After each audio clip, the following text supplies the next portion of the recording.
time, we fix the problems related to human locomotion.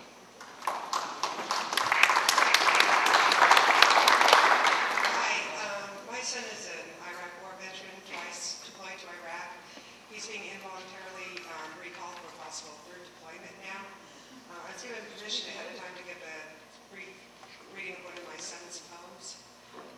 It starts off, because I can't forget no matter how hard I try, they told us we were taking out advancing Iraqi forces.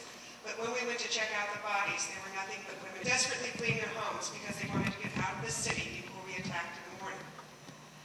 It goes on about other things that happened to him in Iraq. It also goes on to a lot of the different suicide attempts that he struggled with.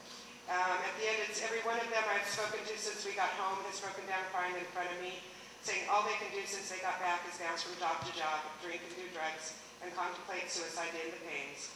Because I'm tired of drinking, bouncing from job to job, and contemplating suicide to end the pain. Because every time I see a child, I think of the thousands I've slaughtered. Because every time I see a young soldier, I think of the thousands Bush has slaughtered. Because every time I look in the mirror, I see a casualty of the war. My question is that I'm from Missouri, the Show Me State, and I haven't had the benefit really of being in your district for very long. And so I can only go by voting record. Now I know at the beginning you voted against this war, but you continue to vote for the funding. And to me, as long as you're voting to continue funding this war, you are voting in support of this war. All you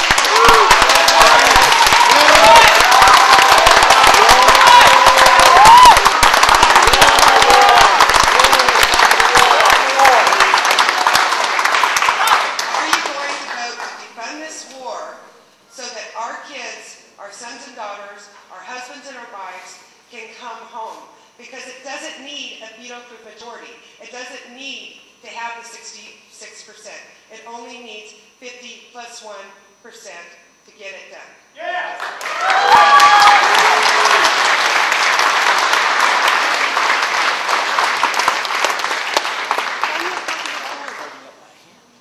Well, first of all, let me thank you for sharing the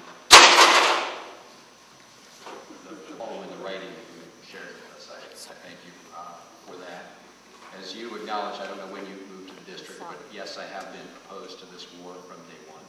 I was one of the people who stood out up on the floor of the House and said this is the wrong decision and the wrong way to go from day one. This war has cost us in lives. It's cost us in people wounded. It's cost us in funds that have gone to Iraq that could have gone into schools and into community efforts and to a whole range of other issues. It has cost us on the international stage in terms of our credibility and moral standing. So the answer to your question is, first of all, I want to do everything I can to make sure that we get our troops home as quickly and as safely as possible. Number one. Number two, we are going to have a vigorous debate in the Congress as to the best way to do that. We have already laid the foundation. We've already laid the foundation through a resolution opposing the President's escalation. The question is going to be, what is the best way to get people out of Iraq in a safe manner and a quick manner? Those will be the priorities. Those will be the priorities that I look at as we approach this issue. Now, you mentioned you don't need, you do need a majority. The President can veto a supplemental appropriations bill like he can veto any other piece of legislation in Congress. And yes, it is a piece of legislation. Every appropriations bill is a piece of legislation. And it has to be signed by the President. So let's try and work together to find a way to put the necessary pressure on the President and the Republicans in Congress to join with us in trying to achieve this effort. In the Senate, as I said, they couldn't muster the votes because of the filibuster to get a non-binding resolution through the Senate. And the question is going to be, could you, if you wanted to, get a resolution through the Senate with respect to appropriations? They wouldn't pass a non-binding resolution. So let's work together to figure out the very best way to approach this issue. Now, one place that we may want to start is through the Baker-Hamilton Commission recommendations. Now, when they first came out with those recommendations last November, it seemed that the timetable they were calling for was relatively long. We are now just about in March. Just about in March.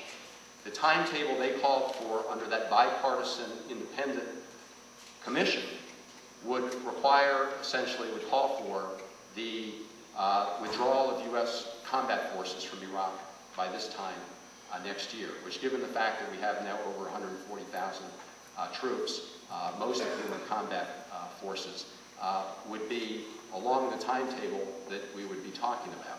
So I would suggest that if we want ultimately to get the result we want, which is that we want to get enough Republicans on board so that we can actually do something, to do something binding, you need a majority of the House and a majority of the Senate. In fact, in the Senate, you need a supermajority because of the filibuster rule. We just saw that on a non-binding resolution. And then you do need the President's signature, and if you don't get it, whether it's a supplemental appropriation bill or any other bill, you need a veto majority. So we need to build the political momentum in this country to do exactly what you want to do and what I want to do.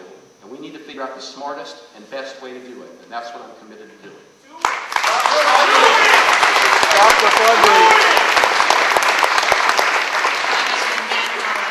Montgomery County Volunteer Nation would like to say something to you publicly. Good evening. I'm Eric Bernard, Executive Director, and this is our President, Marcy Goodlow. And we represent 1,500 defenders of our home in Montgomery County, volunteer men and women of the Fire and Rescue Service.